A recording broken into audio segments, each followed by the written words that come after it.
Bonjour à toutes et à tous, et bien nous voici en direct à nouveau pour la place du village. Il est 16h03 et c'est un bonheur de se retrouver dans un caveau, le caveau Quinard, et nous sommes à Massigneux-de-Rive. Vous savez pas forcément où c'est Massigneux-de-Rive.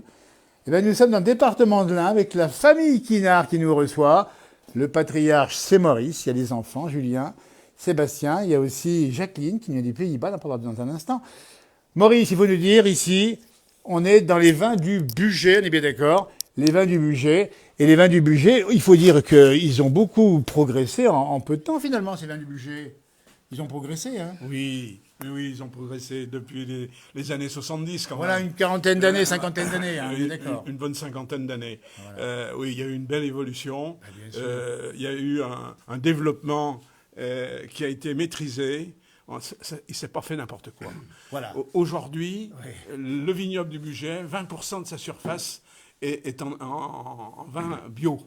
Eh oui. Hein. Donc chez vous, 100%. Alors nous, notre surface, oui, on a 15 hectares de vignes et c'est tout, disons, en culture biologique. Alors il faut expliquer que vous avez cru et parié sur le bio et ça a marché à fond. Oui, ben c'est un choix qu'on a fait quand Julien s'est installé. Il avait fait un parcours pour ses études en Alsace et Sébastien également. Sébastien était en Bourgogne et chez des vignerons bio. Voilà. Et on ne pouvait pas faire autrement. Et puis il y avait la vente à la propriété. On était en pleine interrogation avec toutes ces molécules de synthèse, tout ce qui se pratiquait, qui était néfaste, quoi. Ouais. On tuait notre vignoble. Et puis, j'avais pas envie de continuer à empoisonner les gens. Écoutez un peu le on a fait discours ce choix. de Maurice ici, qui est le patriarche de la famille et qui nous dit qu'il ne voulait pas empoisonner. Donc c'est du bio et c'est du bon. Ah ben, c'est du bon, oui, puisque on plante chaque année des vignes parce qu'on a de la demande. On a de la demande avec la clientèle particulière, nationale, et même le tourisme, disons, hollandais, puisque Jacqueline, mon épouse, est hollandaise. Alors l'épouse est hollandaise, elle est l'ambassadrice des vins du Bugey aux Pays-Bas, c'est ça Jacqueline? À peu près. Et pas qu'à peu près. Alors c'est quand même, non mais c'est quand même une belle histoire, dites donc ça. Les Pays-Bas qu'on connaît pour l'agriculture, mais qu'on connaît pour les tulipes, qu'on connaît moins pour les vins. Il y a des moulins, il y a... sûr, ouais. et on aime les vins français. Alors c'est ça qu'il faut dire, c'est qu'elle aime les vins français et les vignerons, nous dit le fiston. Voilà. C'est ça qui vous a rapproché de l'endroit ici. Eh oui, c'est ça. Alors bien sûr que nos amis européens, au-delà des Pays-Bas, aiment ces vins du Bugey qui s'exportent, dites donc. Oui. On exporte à combien ici? Oh, bah alors ça, je vous laisser, disons. Il faut laisser Julien, c'est ça Julien. On exporte une trentaine de pourcents, essentiellement Eh, sur dites donc. les États-Unis. Ouais. Eh ben, Un petit écoutez, peu la alors, Suisse aussi. on est très fiers. On pourrait quasiment ici, franchement, on va le rappeler, s'honorer de ces vins de Savoie qui, non seulement ils sont consommés en France, mais aussi à l'étranger, en Amérique. Savoie Bugey. Hein. Savoie Bugey. Ouais, il Savoie faut pas Bugey. oublier les cousins bugistes. Hein, Oui, parce que- effectivement. Alors, on dit bien que j'ai titré les vins du Bugey. Ah oui, c'est important. On adore les Savoyards. Mais bon. Exactement. Mais Ils vous sont avez les grandes été, personnes de la Savoie, vous avez hein, été dans la Massimo maison de Drive. Savoie un instant quand même. Beaucoup, donc, beaucoup. voilà. Donc l'Amérique, comment on gagne le marché américain, Julien? Eh ben, c'est des bonnes connaissances avec un importateur notamment qui nous a fait confiance et qui vend notre vin chez un importateur donc là-bas et on en a un autre bientôt notamment sur New York donc pour tout ce qui est restauration. Eh bien, écoutez, on va vous souhaiter d'aller encore plus loin dans l'exportation parce qu'on n'a qu'une envie, nous, c'est de montrer que les vins du Bugey vont dans le monde entier, l'Amérique, mais peut-être la Chine demain. Alors la Chine, ils sont un petit peu en difficulté sur Oui, les c'est vins en vrai. ce moment. C'est On vrai, voit j'ai que vu ça Bordeaux, aussi.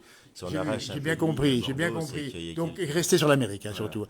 On va parler un peu de l'exploitation. On va parler bien sûr des productions. Sébastien et Julien vont venir par ici, à côté, pour nous présenter un peu les produits de qualité ici. Alors, on voit effectivement, on voit Pinot Gamay, évidemment, c'est essentiel ici, non? Oui, alors nous, on a la gamme complète donc, de vins du Bugey, avec les blancs, 2 cuvées de chardonnay, une cuvée traditionnelle, goulayante, sur le fruit, bien typée Bugey, le coteau de Sounan, qui est une sélection d'une parcelle sur les hauteurs de Massigneux, un vin atypique, c'est une molasse graisseuse, c'est l'ancien glacier du Rhône. Et donc, on Donc, parle ça- de terroir ici, Voilà. les glaciers du Rhône, on fait la qualité de l'endroit. Voilà. Et la célèbre roussette du Bugey, On ne présente qu'on plus, là. connaît bien aussi La Tesse. chez nos amis savoyards. Bien sûr.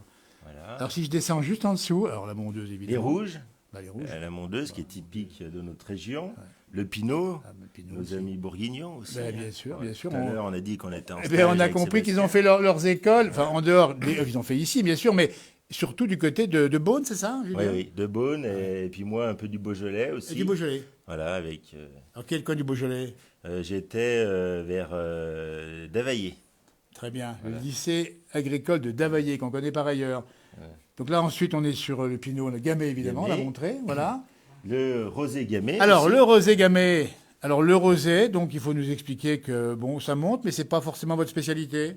Non, c'est pas une spécialité du budget, même s'il s'en est toujours fait. Oui. Mon père en faisait depuis toujours. Hein.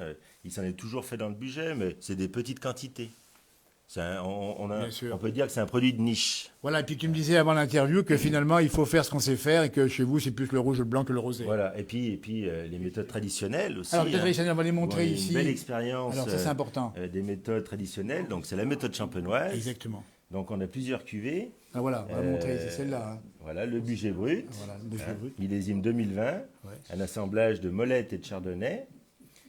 On a également Alors, on va montrer quand même la cuvée, La donc cette fois-ci, demoiselle aussi. Demoiselle Quinard. la Demoiselle Quina, Alors, un on va la montrer. Alors, assemblage. qu'est-ce qu'il y a de particulier, celle-ci? Alors, c'est un assemblage de Chardonnay et de Pinot Noir. Ben voilà. Donc, millésimé 2015. Eh ben, dites donc. Voilà. Eh ben, dites donc. Donc, belle Les vins qualité. du budget honorés ici, avec la famille Quinard. Alors, il faut expliquer que tout ça, évidemment, a progressé. On dit que le papa, vous êtes jeune. Tiens, Julien, ici, on va lui donner la parole. Julien, j'ai récemment installé. Sébastien, pardon. On va mélanger les prénoms. La jeunesse apporte son regard par rapport au papa. Il y a des évolutions. Ouais. On suit un petit peu le mouvement. Il faut suivre le mouvement et puis il faut peut-être anticiper aussi. Comment ça se passe d'ailleurs en famille comme ça? Vous vous dites, tiens, on va aller vers tel type de production, vous discutez ensemble ou bien c'est naturel? On a déjà une gamme, hein, comme Il y a déjà le choix, on hein. l'a dit, qui est importante. Ouais. On va avoir une nouvelle cuvée là, de Pinot, les hautains de Poirin. J'ai vu ça quelque part, Voilà, les hautains de Poirin, qu'on dites va donc. faire déguster en avant-première pour nos portes ouvertes. Alors les portes ouvertes, si vous nous regardez en direct, on dit bien, et même un peu après, 11 et 12 mai 2024, on dit bien, c'est le caveau Quinard, viticulteur récoltant en vin du budget. Nous sommes à Massigneux de Rive, pas loin de Belay, et ça va se passer sur 2 journées. Tout à fait. Et donc les clients, les visiteurs ont l'occasion de déguster cette nouvelle cuvée, Qui s'appelle, tu m'as dit? les hautains de Poirin. Alors, il faut m'expliquer pourquoi on appelle ça les hautains de Poirin. Alors les hautains de Poirin, c'est oui. la dénomination de la parcelle. Ah oui. Voilà, donc c'est sur les plans, notamment, on a la chance d'avoir encore dans nos mairies les plans de Napoléon. Et c'est comme ça qu'on a retrouvé aussi Eh bien, bien sûr. le coteau de Sounan. Eh bien sûr. Donc ça date de l'époque napoléonienne. Et voilà, la tradition, la qualité. La tradition, la qualité, vous l'avez compris, et bien sûr, ça c'est hyper important. Et puis portes ouvertes, on dit bien, on va se régaler, Jacqueline, portes ouvertes, qu'est-ce qu'on va Oui, manger? avec les tartes, avec les diots de cette région. Les hein. dios, dites-moi les dios avec votre accent néerlandais, c'est tellement joli. Les diots, Les dios, et dites donc les dios. pas les idiots. Hein. Ah mais, oh là là, nous on fait la différence, rassurez-vous. Alors, ça sera donc, je dis bien, le 11 et le 12 mai prochain. Voilà. On a vu les noix, dites donc. 10 parce heures que du c'est pour- matin. On a vu les noix, c'est pour les gâteaux aux noix, c'est ça, hein? Oui, c'est ça. Ok, voilà ça. Les salés aux noix. Les salés aux noix, spécialité du budget. Et C'est ça. fait par Sébastien. Sébastien, On a des ce grand boulangers qui nous garçon accompagnent. qui se cache dans son coin ici, qui est le spécialiste des salés aux noix. Ah non, on est accompagné par des boulangers professionnels. Ah, dites donc, et de qualité, évidemment. hein. Tout à fait. Voilà. Tout à fait. Alors Sarah, qui nous vient de la rive d'à côté, elle nous vient des pays des vins de Savoie, mais finalement, quand on est dans le vignoble, on reste dans le vignoble, c'est un petit peu ça. Tout à fait, Et ça vous plaît? tout à fait. D'ailleurs, il faut expliquer que Sarah, bientôt on vous verra ici, à l'accueil, on le dit bien à partir de quand à peu près? Du mois de juillet. Juillet prochain, voilà. Et ben ça, c'est important de le dire parce que c'est une affaire de famille, il faut l'expliquer. Et ça fait 5 générations que vous êtes dans le vin. C'est ça. Alors, Maurice, il va venir nous rejoindre. aux prémices, c'était de la polyculture élevage. Hein. Exactement. Voilà, alors, il n'était pas que. Exactement, il faut bien rappeler la polyculture. Rapproche-toi un petit peu, Maurice. Élevage. C'est mon père qui, dans les Exactement. années 60, s'est spécialisé dans la viticulture, Exactement. avec l'essor un petit peu de la viticulture bugiste. Hein, avec, sûr. on avait quelques caves coopératives, notamment M. Sapeille. Papa en parlerait mieux que moi. Bien Mais, sûr. On va demander au qui ont papa, tiens. développé quand même Bien sûr. la Maurice, il faut viticulture. expliquer ce que dit très bien Julien, c'est ça, hein. Et ce qu'il nous dit très bien, c'est qu'on est passé, on va expliquer ça, c'est un temps fort de la vie rurale française. Nous sommes passés de la polyculture dont faisait partie déjà la vigne à la quasi-monoculture de vigne. Oui, il a fallu se spécialiser pour, disons, il y avait une demande de produits de qualité, de vins de qualité. Et il fallait, disons, maîtriser l'œnologie, donc s'approcher, disons, de compétences, les œnologues, les laboratoires. Et puis, on a eu la chance d'avoir, disons, des figures dans le budget qui se sont développés, des collègues vignerons. Et les années 70 ont été, disons, un tremplin extraordinaire pour la qualité de nos vins. Bien sûr. Et la réception Mais oui. de tout ce monde Bien sûr. qui venait de Lyon, qui venait Bien de sûr, il y Grenoble. avait une demande, évidemment. Et Maurice a été un pionnier de cette histoire. Ben oui, on s'est investi corps et âme. Mais là. bien sûr, vous n'avez pas hésité à travailler des heures et à y croire, et ça a marché. Ah ben tout à fait. On n'a pas regardé, disons, la dépense. On était acharnés. Bien sûr. Et quand je dis acharné, ça veut dire qu'il y avait combien d'heures par semaine de travail? C'était énorme. Allez, 2 fois 35, quoi. 2 fois 35, ce que font moins les jeunes, et c'est légitime d'ailleurs aujourd'hui. Bah, le travail est différent. différent On a aussi. beaucoup aussi de machines maintenant qui sont... Alors, il faut expliquer qu'on vendange à la machine ici. Oui, bien sûr. Oui, Depuis bah, 30 depuis longtemps, une trentaine Ah, d'années. depuis 30 ans, dites donc, mais vous étiez des pionniers aussi, non, là? Ah bah oui, il a été l'un des tout premiers Alors je vignerons. reviens vers... Je suis désolé, Julien, mais Maurice est un peu le référent du jour, hein, évidemment. La machine à vendanger. Au début, on l'a critiquée. On disait, elle verse, elle baigne dans les versants, elle ramasse pas les grains. Mais vous y avez cru quand même, et ça a marché. Oui, et je pense qu'il faut faire confiance au progrès. Il y a des ingénieurs qui travaillent, il y a des firmes qui investissent. Et j'ai toujours été passionné, disons, par l'évolution, la modernisation, le machinisme. C'est très, très important. Et parce que travailler dans les vignes, c'était très fatigant. Ben, bien sûr, bien Et puis sûr. on ne trouvait plus personne. Moi, j'ai fait venir des Exactement. Polonais, j'ai fait venir des gens de l'autre bout de la France, du Nord, pour venir vendanger nos vignes. Ça ne pouvait plus faire. Hein, quand on peut le faire, disons, avec une machine aujourd'hui, où ça ne te laisse pas une graine par terre, Bien sûr. et que tu avais des individus qui te tiraient les graines, mettez votre sourd sous la vigne, je leur disais, pour récupérer les graines, pour que ça tombe dedans. Ben, Mais non. bien sûr. Il y C'est- a Arthur c'est Verlotto, l'information. qui nous dit Maurice, la star du village. Donc dis donc, alors, c'est ça, mais et dis donc, le papa a été... Il a vu les choses avant. Bah, il faisait partie de ces quelques vignerons du budget, novateurs, précurseurs, qui ont développé la viticulture bugiste, comme on peut citer les domaines Monin, le caveau bugiste, la famille Angelot, le caveau Quinard. Ces gens-là ont porté l'appellation. Exactement. Et il faut continuer, il faut s'inspirer de nos aînés pour que l'avenir soit encore meilleur. Exactement. Puiser chez eux l'énergie qu'ils ont eue et les savoirs. C'est ça, hein? Ce qui compte aussi, c'est d'être, disons, en phase avec son temps. Et puis, vendre à la propriété, c'est identifier, disons, ton terroir et tes produits. Tu as juste à mettre ton visage dessus, c'est tout. Exactement. Ah, dis-moi ça. Et dites donc, alors vous voyez, on nous dit bravo messieurs pour votre travail, nous dit Dominique, c'est super sympa.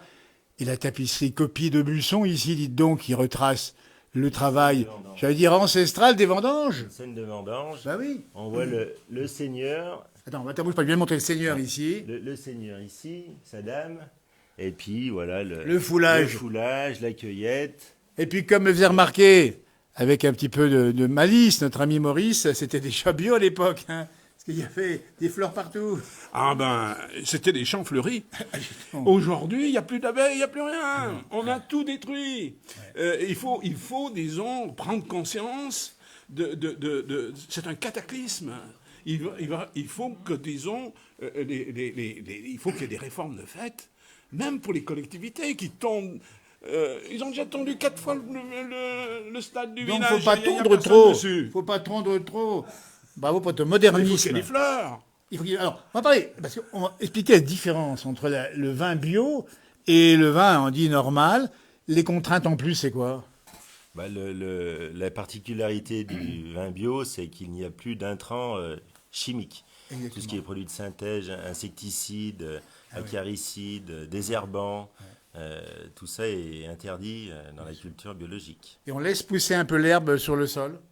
Ben, oui, Elle pousse naturellement. Elle pousse naturellement. Vous Après, l'enlevez à la main, comment ça se passe, non? non, bah après, mais Sébastien C'est du boulot. va en parler mieux que moi de la culture, mais là aussi on est bien appareillé et il va expliquer un petit peu tout le travail qu'on fait de l'hiver jusqu'à l'été, et ça recommence chaque année pour éviter d'avoir, j'allais dire, trop d'adventices dans les vignes. Alors, Sébastien a la parole. Maintenant, il va nous dire comment on travaille bien le bio et comment on fait quotidiennement dans la vigne. C'est surtout de l'analyse. On passe plus souvent dans les vignes, on suit la météo et puis on choisit les fenêtres les meilleures pour travailler le sol. On laboure, on tond. C'est vraiment de l'analyse pour faire les choses au bon moment. Donc, c'est du temps en plus de travail, j'imagine? Surtout de l'analyse. L'analyse. Du temps de travail, effectivement, mais c'est surtout de l'analyse. On n'est plus sur un calendrier où à telle date on faisait une intervention chimique pour du désherbage. Aujourd'hui, c'est de l'analyse avec des situations météo à prendre en compte. Alors, nous sommes pour l'enregistrement le 7 mai 2024. Comment se passe ici, dans le budget, la situation viticole à ce jour? Une situation qui est, autrement dit, pas trop mauvaise. Ouais. On a un Par climat Tito, qui est hein. un petit peu compliqué avec quand même beaucoup de pluie Oui. depuis le début d'année, même depuis la fin de la saison dernière. Et des épisodes de gel qui a un peu touché. Donc, Une nos petite partie, vignes. Dieu merci, de votre exploitation. Hein. C'est ça va impacter une vingtaine de pourcents de notre récolte. Bon, ça aurait pu être pire. Voilà. Donc on peut dire que tout s'annonce plutôt bien si tout va bien pour la suite, parce qu'on ne sait pas la météo qu'on aura. Il nous faut du soleil. Il faut du soleil. Eh bien, c'est tout ça en cœur qu'on va dire ici avec nos invités. Il faut du soleil pour nos amis viticulteurs et pour nous aussi, parce qu'on a besoin un peu de soleil, évidemment. Soleil, c'est quand même, je vais dire, ce qui fait la maturité du raisin. Aussi, on peut parler du réchauffement climatique qui est quand même bénéfique pour nos vins. Alors ça, c'est intéressant. Écoutez, le réchauffement climatique est bénéfique pour vos vins. Ça monte en degrés. Là, pas forcément en degrés, mais on a des vins qui sont... on parle des années de soleil 2020, 2022, Ouais. 2023, Oui. qui sont des excellents millésimes. Eh oui. Comparé à des millésimes plus pluviaux comme 21 ou des maturités qui étaient moins bonnes, on a des vins qui sont inférieurs à ces millésimes-là. Ben écoutez, puis, est-ce qu'on craint les coups de sec? Parce qu'on a vu parfois des étés secs caniculaires, on manquait d'eau. Ça vous est arrivé ici? Oui et non, grâce au travail du sol, nos racines... Le travail du sol, bien entendu. Les racines descendent plus Exactement. profondément et résistent mieux aux coups de sec. Donc on s'adapte. C'est peut-être le mot qu'il faut dire ici par rapport au changement climatique. On s'adapte. On s'adapte, oui, on est obligé. Ah oui, Si on veut récolter un minimum, il faut, et c'est dans le cadre de la viticulture, ça peut être aussi dans le maraîchage. On a Bien la sûr. chance d'avoir notre ami. On va aller voir Florence dans un instant qui va nous parler de ça aussi. Là-bas, Florence en rouge, on arrive dans 2 minutes. Hein. Prépare-toi. Prépare-toi, Florence. Oui, non, mais c'est vrai qu'on l'a bien compris, il faut tenir compte de tous les enjeux, et des enjeux économiques, des enjeux quasiment géopolitiques, des enjeux environnementaux.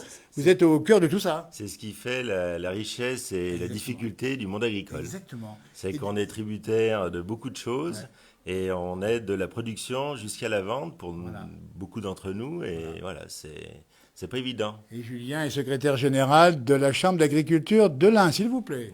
C'est ça. Donc, tu as une vision un peu plus globale des choses. Hein. Oui, ben c'est vrai qu'on on a une vision sur l'ensemble de l'agriculture départementale et nationale aussi. Bien sûr. Donc, on connaît les enjeux, les agriculteurs le savent aussi, mais c'est aussi à nous, élus professionnels, d'accompagner au mieux ces changements, quoi.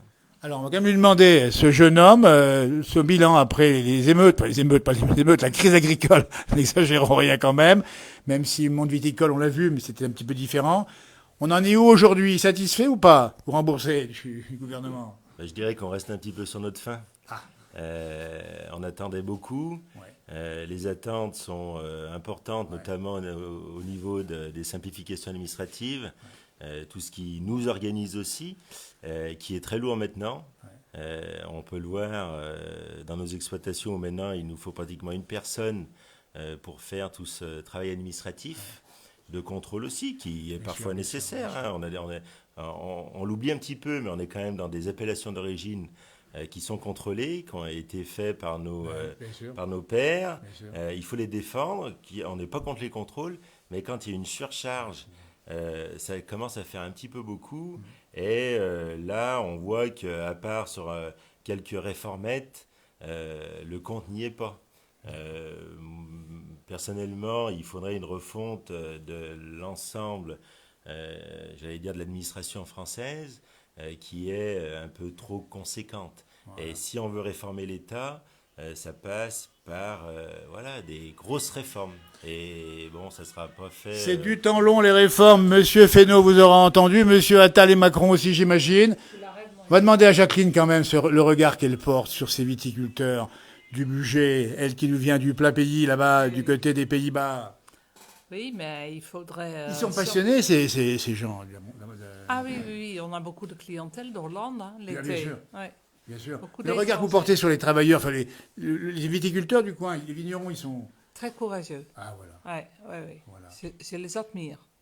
Très bien. Parce que c'est beaucoup de travail, on est chargé en papier.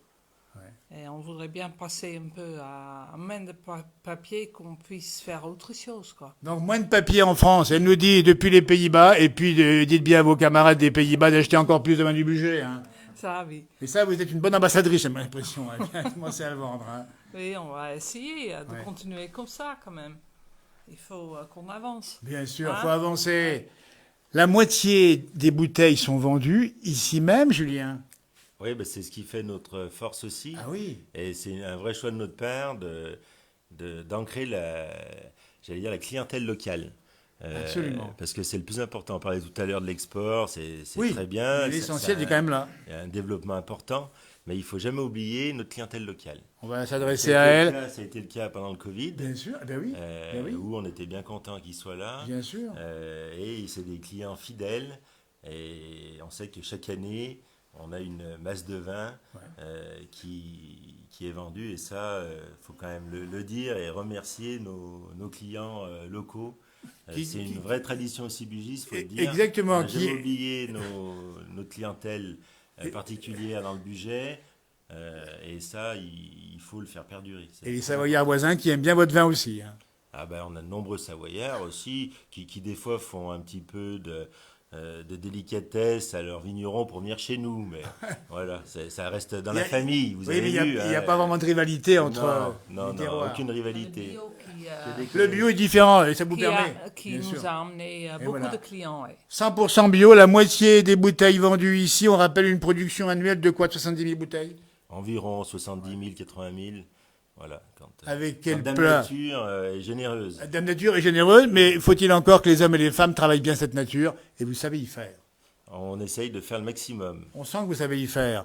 Et puis avec quel plat on boit, on mange quoi avec ces bons vins? On mange, on n'est même pas obligé de manger. Oui, alors ça il est bon. C'est un beau communicant notre ami. Oui, on peut aussi prendre l'apéritif, effectivement. L'apéritif avec un chardonnay, c'est très bien.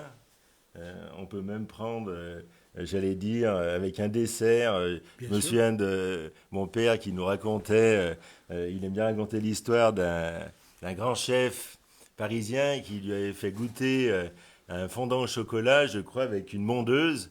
Alors les vignerons, il y a 25 ans, quand on leur a fait déguiser, et puis c'était très bon. Donc vous voyez, les papilles, il faut les développer et que ça frivole un peu. Comme les bulles de nos petits. Et voilà, il faut être frivole finalement, et c'est ça qu'il faut faire.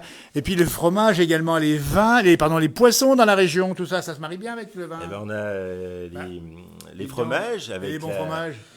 La coopérative de de Yenne. Hein, on a de nombreux producteurs sur le village qui livrent à Yenne. On a les fromages de chèvre aussi, qui sont nombreux, avec des fromages excellents. Mais c'est une page gastronomie complète aujourd'hui. Les poissons avec, on arrive, Florence, pour les salades, les primeurs. Hein. Et le maraîchage avec Florence. On va y arriver. Alors, on a tout pour bien faire. Je pense qu'on pourrait redemander une indépendance Alors, là, on rentre sur un autre territoire politique. j'ai Hein. oublié On le va, budget. on va se faire censurer par la direction de Facebook ici. L'indépendance est revendiquée par le budget. Le budget libre. Voilà, avec nos amis savoyards, mais une partie. Voilà. Eh bien, écoutez, un mouvement nouveau vient de naître ici, avec une première cellule ici de soutien. Non, en fait, ce sont des amis qui sont venus. Merci beaucoup, Julien. Merci Jacqueline. Merci, Sébastien. Restez par là parce qu'on va aller faire un peu de des popotes ici. On l'avait dit, on l'avait promis. Elle est ici, elle est souriante. Et elle s'y connaît dans les produits primeurs. C'est Florence qui habite à Natage et qui fait les marchés, entre autres, de Chambéry. Oui, bonjour à tous. Eh ben, moi, je m'appelle Florence, donc. Et on vous connaît bien vers Chambéry. Et, je suis née au marché de Chambéry avec mes parents. Ah, vous qui êtes née étaient sur le marché, maraîchers. carrément. Ah oui. Bon, à côté, Pas bien loin. à 3 km. Alors, le maraîchage, parlez-moi, chez Florence, fruits et légumes, quels produits, quels légumes Eh ben, tous les légumes de saison. Donc, avant, mes parents étaient producteurs sur Cognin, en Savoie. Et maintenant, moi, je habite Natage, juste à côté. Pas de bien ce loin d'ici, on dit bien. petit caveau, voilà.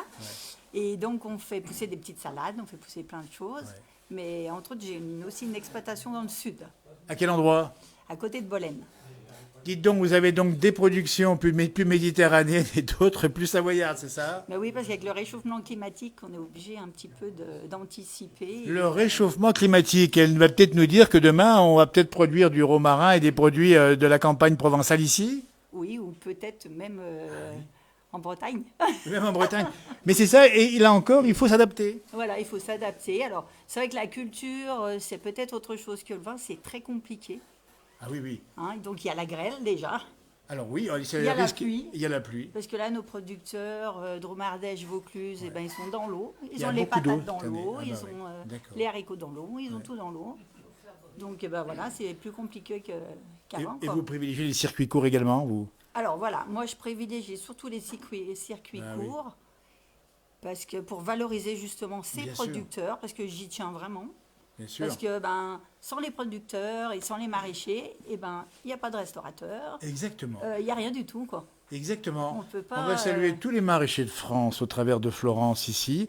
Et puis rappeler qu'effectivement, comme vous n'êtes pas loin de la ville, vous êtes dans la campagne périurbaine et vous vendez aux urbains à côté. C'est vraiment un circuit court aussi. Hein. Ah oui, moi je suis circuit court, quoi. On vous trouve où à Chambéry quel jour? Et le mardi et samedi matin sur le marché de Chambéry, mais à l'extérieur, devant l'entrée des Halles. Ouais. Après, j'ai un stand aussi au Jardin des Plantes à Vauglan, la grande jardinerie, sur le parking. Ouais. Et Saint-Jean-de-Chevelu. Saint-Jean-de-Chevelu, on s'est croisés ce matin. On a vu votre regard pétillant à midi en mangeant. On s'est dit, il faut qu'on l'interroge. Et on l'a interrogé. On est heureux de cela. Saint-Jean-de-Chevelu, c'est tous combien, alors? C'est du lundi au samedi, de D'accord. 9h à 19h. D'accord. Donc là encore, Florence, c'est des grosses journées. C'est des belles journées, ouais. Je fais ça depuis que j'ai 17 ans, parce que D'accord. j'ai été formée par le meilleur ouvrier de France de Chambéry, Et voilà. Jean-Luc et Catherine Botti, Très bien. qui m'ont donné une belle chance quand même. Très bien. Et ils m'ont fait organiser un concours il y a quelques années, ça s'appelle Corbeille d'Or. Oui. Et j'ai remporté le 3e prix à Corbeille d'Or. Félicitations. Mais écoutez, Donc, on est heureux c'est d'avoir croisé ici. Confection de sûr. corbeilles, découpées, non découpées. Alors, ça c'est important, c'est que là, vous êtes, Voilà. c'est un travail d'artisanat, d'art quasiment. C'est l'artiste ouais, L'artiste, qui oui. parle là, du coup. Écoutez, on voit les regards qui pétillent chez Florence. On dit bien, on la trouve tous les mardis et samedis à Chambéry, c'est ça? Oui, c'est ça, mardi Bon, et puis Chambéry. le reste du temps à Saint-Jean-de-Chevelu, hein, c'est ça. Hein. 9h-19h à Voilà. Saint-Jean-de-Chevelu. Un métier passion? Un métier au départ contraint, forcé Oui. par un malheur, Oui. mais maintenant c'est une passion. D'accord. Bah, écoutez, Florence, on Tranquille, vous on fait remercie d'avoir répondu Merci ici à vous. au caveau Quinard, parce qu'on n'a pas dit, mais vous goûtez aussi un petit peu aux bonnes choses du vin ici. Hein. Ah bah oui, on goûte à tout. Hein. Bah, bien sûr, ça On se est marie bien. savoyards, on habite dans l'Ain, donc, Fais-moi ça. Et on rapproche les peuples entre la Savoie et le budget. C'est une fidèle cliente. Hein, c'est très important d'arriver une vingtaine d'années, là peut-être plus, qu'elle est cliente au caveau. Mais c'est ça qui est bien, c'est de voir finalement dans l'agriculture différents métiers extrêmement complémentaires, dites donc. Alors là où nous sommes début mai, qu'est-ce qu'il y a à manger? Les fraises, ça y est, c'est sorti? Eh ben, les fraises de nos producteurs de la Drôme, elles sont sorties, là, ça y D'accord. est, les framboises. Les framboises, dites donc. Et puis après, en légumes, un petit pois, patates nouvelles, voilà, un petit peu tout. Eh ben dites donc, ben, on va passer un bel été en tout cas.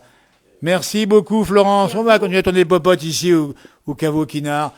On voit une casquette ici où il y a un poisson, donc on imagine que monsieur pêche, Oui, absolument, oui. et monsieur est même responsable de la pêche.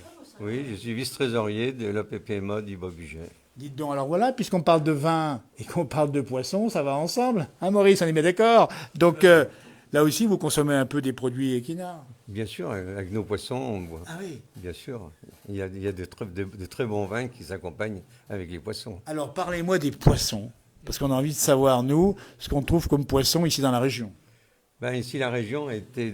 La pêche toujours été un moyen de se nourrir des gens. Eh oui. Parce que le Rhône a toujours passé. Alors, le Rhône est quand même l'élément essentiel ici. Bien sûr. C'est un élément pour les gens du coin. Donc, les gens à l'époque, je me suis intéressé à la pêche ancestrale, c'est-à-dire que les gens se nourrissaient de pêche, mais de pêche au filet. Ah, on pêchait au filet. Oui, avec des engins spéciaux. Et maintenant, on peut encore pêcher au filet? Absolument. Je pêche toujours au filet. Je garde la tradition ancestrale de la pêche au filet. D'accord. Il existe encore dans le Rhône des pêcheurs professionnels Exactement. qui vend son poisson donc, au restaurant. au restaurant. Et voilà, écoutez, Voilà. on comprend pourquoi ici on vit bien dans la région avec les bons vins, les bons poissons, pêchés au filet à l'ancienne. Voilà, l'ancienne, mais c'est ancestral. Filet plat, nasse, et là, dans notre région de Massigneux, on a la chance d'avoir le Rhône et un canal d'Amenet qui nous a fait créer le Litaurois, un lac du Litaurois. Dites donc, lac, canot, Rhône, des poissons. On n'a pas donné le nom des poissons, dites donc. Alors, les poissons, c'est tous nos poissons, brochets, tanches, silures pour les gros amateurs, gardons, vandoises, Oui. perches, Oui. et puis toutes sortes de poissons. Et on profite, nous, notre association, de développer la pêche auprès des enfants. Donc, bien sûr. on a créé une école de pêche dans la région pour permettre aux enfants de découvrir la pêche. Et de garder les traditions de la bonne pêche. Voilà. Et actuellement, la pêche les cartes de pêche sont en train de se développer énormément. Plus de 20% d'augmentation sur l'intérêt de la pêche dans notre région. La pêche revient au galop ici. Donc, vous êtes plutôt pour du blanc ici, il n'y a que du rouge pour le poisson, c'est ça? Oui. C'est ça. Voilà, c'est aussi du blanc. Vous voyez, tout de suite, on est en direct et les affaires commencent. Allez, ça y est, on va commander les brochets. Merci, dites donc. Alors, vous voyez, on est donc avec un public qui nous a rejoint ici, on a bien compris, au Caveau Quina. On rappelle les portes ouvertes, on dit bien c'est le 12 et le 11 et le 12 mai prochain. Vous retrouvez toute la famille Quinard, évidemment. Et puis, on dit bien aussi qu'il y a quand même des bons produits qui seront servis. On a parlé des Dio, elle l'a bien dit. Notre amie Jacqueline qui vient des Pays-Bas. Redis le Dio avec ton accent. Dio. Écoutez, franchement. Eh bien, écoutez, elle est... Dio de budget. C'est retenu là. Voilà, merci Claude qui nous a invités ici. Est-ce que quelqu'un veut prendre la parole encore? Nous sommes en direct depuis maintenant un certain temps. Et c'est un bonheur, il est 18h36. Il est 16h36, pardon. 16h36, pardon. On va quand même. Voilà. Un tout petit mot. Donc moi je suis un bugiste et je suis issu d'une famille des deux côtés, d'une famille de paysans qui pratiquaient, j'ai entendu tout à l'heure, la polyculture. Eh oui, exact. Et donc moi nous on a immigré, hein, on est parti du pays. Et on est revenu à la retraite. Vous êtes parti où exactement? Moi, je suis allé à Lyon, à Toulouse, etc., Et revenu au pays à la retraite. Voilà. Et je voulais signaler que mes grands-parents avaient une ligne de mondeuse. Ils faisaient la mondeuse. Et à l'époque, ce que faisaient les gens, c'est que quand on rendait visite à une famille, on allait à la cave. Ah oui. Et on allait goûter le vin le vin, voilà. Mais c'est passé maintenant, c'est fini. Je vais finir encore un peu. Les conditions ont évolué. Attendez, j'apprends parce que Maurice, qui a toujours un petit mot à dire, à nous dire maintenant. Oui, les conditions humaines ont évolué. Bien sûr. Mais il ne faut pas craindre, Les disons... rapports sociaux ont changé. Les rapports sociaux ont changé, mais il ne faut pas craindre d'ouvrir ses portes. Il faut que les gens puissent venir dans la cave, il y a des odeurs, il y a une ambiance. Et c'est ça que les viticulteurs doivent faire. Ils doivent, disons, créer cette ambiance qui existait, disons, dans un autre temps, Mais c'est pas pour autant que les gens aujourd'hui rechignent. Ils sont heureux de venir nous rencontrer. Alors ça demande du temps, ça demande, disons, c'est pas chronométré. Bien sûr. Hein. Et revenir à l'échange, au rapport humain. D'ailleurs, regardez les rapports humains, ça se précise maintenant. Nous sommes en fin de direct dans quelques minutes. On entend les verres qui claquent. On a l'impression qu'on va toucher le Graal du bonheur ici. On parlait aussi le patois. Eh oui, dis donc. Les générations d'avant Bien parlaient sûr. le patois. Et mon père, quand il est allé à l'école, il ne parlait pas le français. Et Attendez. Alors, juste avant, parce qu'on parle pas toi, mais regardez-moi ça. En direct à 18h38, Caveau Quinard, Matsigne de Rive, paf, ça vient d'ouvrir. Qu'est-ce que nous sert? Un budget brut. Eh bien, écoutez, on est en direct, on va trinquer avec tous nos amis téléspectateurs de la page Facebook, qui sont plus d'1 million d'abonnés. On va leur expliquer qu'il faut venir goûter en vrai les bons vins du budget, que nous on les goûte pour vous et on vous dira comment ça se passe. Mais on ne doute pas bien sûr de la qualité des vins. Voilà. Après, elle rêve la nuit. Voilà, tiens, ah, ça c'est beau, c'est une belle image ça. Ça c'est une belle image. Merci de l'accueil, famille Quinard. On va trinquer dans un instant quand vous serez tous servis avec ceux qui nous ont regardés, ceux qui nous regarderont. Et puis on rappelle les portes ouvertes 11 et 12 mai. Qui veut en rajouter un petit mot, une petite... Je crois qu'il chante, notre ami. Non, vous ne chantez pas un petit peu? Je ne chante pas encore le beau Pas budget. froid, il faut qu'il ait bu un Notre petit beau coup. budget. Hein? Notre nouveau budget. Voilà, c'est ça. Tous, c'est la chanson du beau Bah, bien budget. sûr qu'on connaît. Alors, Hein? Dans un coin perdu des montagnes. Allez. Alors, attendez, écoutez. C'est parti. Dans un coin perdu des montagnes, il y avait un petit Savoyard. Alors attention, parce qu'on n'est pas tout à fait en Savoie, mais ça passe. Ah, c'est pas la bonne, c'est pas des neiges. Non, non. Écoutez, on demande du soleil, on a dit, hein, pour nos amis viticulteurs. Donc on va. En tout cas, un grand merci d'avoir tenté. C'est bien, merci à vous. On va trinquer. Service fait par Jacqueline ici. On dit bien, c'est du budget brut, c'est bien ça? Année 2020. 2020. Eh bien, écoutez, voilà. Voilà, on va montrer les bulles qui pétillent. Ça m'intéresse. Ça, j'aime bien. Ça, c'est Julien, vous voyez. Avec Sébastien. Ah, alors qu'on entend reprendre la chanson derrière. C'est reparti. Vous connaissez pas? Non. Non, mais attendez. jolie montagne. Écoutez, on va trinquer et puis on va saluer nos amis téléspectateurs. Voilà. C'est tout ce qu'on aura aujourd'hui. C'est pas mal. Le cœur y est, c'est essentiel. Voilà, on salue Kiki Perrier qui connaît bien le bûcher par ailleurs. Merci à la famille Quinard de nous avoir reçus, c'est très sympa. Porte ouverte 11-12 mai. Et là maintenant, on va tous trinquer. Tiens, approchez-vous de la caméra ici, à ceux qui nous ont regardés, et on va dire... Alors bien sûr, mais moi ça sera juste après, parce que j'ai que demain, mais j'entends bien y aller dans un instant. Allez, ça c'est pour moi. Et on va trinquer avec ceux qui nous ont regardés. C'est ça la place du village. C'est un grand moment de solidarité, de fraternité. Voilà, à la vôtre. À la vôtre. À la vôtre. Merci. À la vôtre. Et Maurice aura le mot de la fin, parce que je pense qu'il y a toujours un mot pour la fin. Oui, bien sûr. Eh bien, écoutez, le budget sur le Vieux-Rhône et le canal d'aménagement qu'il y a eu depuis les années 80 vous invite à venir prendre une dégustation. Voilà, santé, on nous dit merci à vous. Allez, santé, on nous dit merci encore. Eh bien, merci à vous de nous recevoir. À tout bientôt pour de nouveaux directs. On rappelle 19h ce soir, Johan Guillermin. Et à tout bientôt pour de nouvelles publications sur la place du village. C'était Massigneux de Rive, Caveau Quinard. Santé Maurice, nous dit Fabien Zuccali. Voilà, ben c'est fait. Voilà, il est là. Il est là. Allez, je ne savais pas. Allez, à bientôt, merci. Au revoir.